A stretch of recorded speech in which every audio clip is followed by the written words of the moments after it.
पुणे पुन्हा एकदा हादरलंय।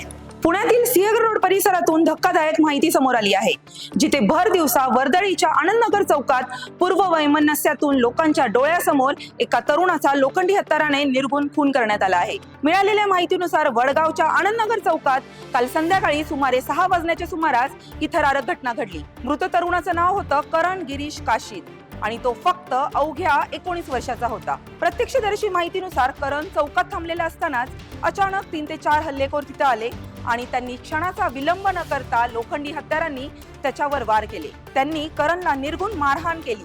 करण कितीतरी वेळ रक्ताच्या थारोळ्यात रस्त्यावरच कोसळला।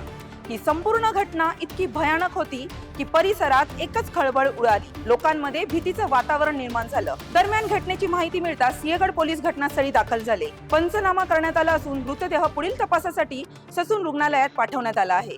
आता या प्रकरणातील आरोपींची ओळख पटवण्यासाठी सीसीटीव्ही फुटेजची तपासणी सुरू आहे। पोलिसांच्या विविध पथकांकडून आरोपींचा शोध सुरू असून लवकरच मोठी कारवाई होण्याची शक्यता व्यक्त केली जाते। पुण्यात वाढत चाललेली गुन्हेगारी आणि भर रस्त्यात होणारे हल्ले शहराच्या सुरक्षिततेवर मोठा प्रश्नचिन्ह उभे करतायत।